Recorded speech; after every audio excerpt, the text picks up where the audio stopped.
لوگ محفل میں تو مسلمان ہوتے ہیں لیکن جیسے ہی تنہائی میں جاتے ہیں تو وہ جو اسلام ہے اس کو تھوڑی دیر کے لیے خدا حافظ کہہ دیتے ہیں. تو ہم نے تنہائی کو کلمہ پڑھانا ہے اور تنہائی کا مومن بننا ہے.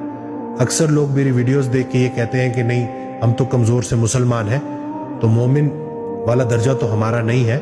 تو رسول اللہ صلی اللہ علیہ وسلم کی حدیث ہے جس کا مفہوم ہے کہ اگر مومن کون ہوتا ہے تو اس کی جو ڈیفینیشن ہے وہ رسول اللہ صلی اللہ علیہ وسلم نے بڑی خوبصورتی سے جو ہے وہ ارشاد فرمائی ہے کہ مومن وہ ہے کہ جب نیکی کرتا ہے اس کا مفہوم ہے تو خوش ہوتا ہے اور جب گناہ کرتا ہے تو اداس ہو جاتا ہے. یعنی کہ آپ اپنی لائف میں دیکھیں کہ جب آپ نیکی کرتے ہیں اتنی خوشی آپ کو پیسے کمانے کی نہیں ہوئی جتنی خوشی آپ کو پیسہ خرچ کرنے سے ہو رہی. اسی طرح سے اگر آپ کی کوئی فاؤل ہو جاتا ہے کسی کا دل دکھا دیتے ہیں کوئی بدتمیزی کر دیتے ہیں تو آپ کیا اس عمل کے بعد آپ افسردہ ہیں؟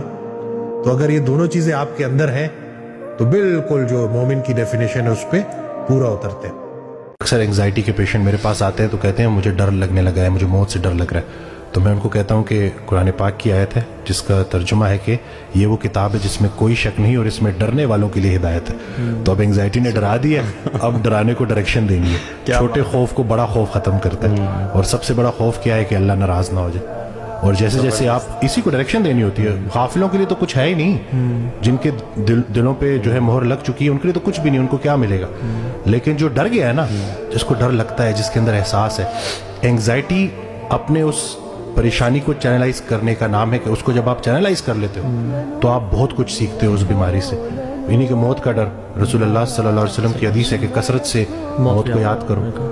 تو ویسے یاد نہیں ہوتی تو پھر بیماری کی شکل میں اللہ یاد کروا دیتا ہے. اور موت تو جو ہے نا زندگی کی حفاظت کرتی ہے. وقت سے پہلے تو موت آ ہی نہیں سکتی, وقت کے بعد زندگی ٹھہر نہیں سکتی. تو جس چیز کو ہم بدل نہیں سکتے اس کے بارے میں سوچ سوچ کے ہم اپنی حالت کو کیوں اتنا بدل دیتے ہیں. تو بیسٹ ٹائم ہے عبادت کا, قرآن پڑھنے کا, کیونکہ آپ کو ایک ایک آیت جا کے ہٹ کرے گی, آپ کو وہ آپ کے دل تک جائے گی.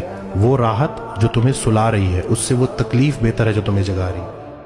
مجھے اکثر جو ہے کالز آتی ہیں, میں کال کنسلٹیشن لیتا ہوں. اس دن ایک لڑکی کی کال آئی, وہ 2.5 سال سے اپنے والد سے بات نہیں کر رہا اور ایک ہی گھر میں رہتے ہیں. تو میں نے اس کو کہا کہ تمہاری دعاؤں کا سارا ذخیرہ تمہارے والد کے پاس ہے. اور پھر وہ ایک آڈیو میں سن رہا تھا تو اس میں جو کہتے ہیں کہ نیک انسان کو دیکھنا بھی نیکی ہے.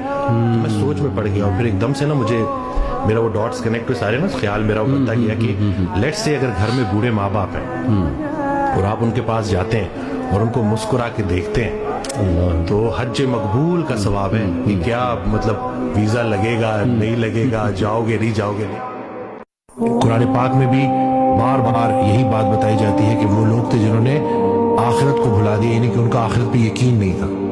ہم کلمہ پڑھنے کے بعد آخرت کو کہتے تو ہیں کہ ہمارا یقین ہے, ہمارا ایمان ہے کہ آخرت کا ایک دن جو ہے ہم نے اللہ کے سامنے جواب دہ ہونا ہے. لیکن کہیں نہ کہیں وہ ہماری زبان سے ہی بات ادا ہو رہی ہوتی ہے, دل سے وہ بات نہیں ہوتی. میرا یہ ماننا ہے, میرا یہ یقین ہے کہ جو انسان آخرت کے دن کو سامنے رکھتا ہے وہ ایسی زندگی گزارے گا کہ جس میں وہ چھوٹے سے چھوٹے گناہ کو بھی چھوٹا نہیں سمجھے گا. یعنی کہ ڈر اتنا کہ چھوٹے سے چھوٹے گناہ سے بھی ڈرے گا, اور یقین اتنا, امید اتنی کہ چھوٹی سے چھوٹی نیکی بھی اس کی آخرت سنوار سکتی.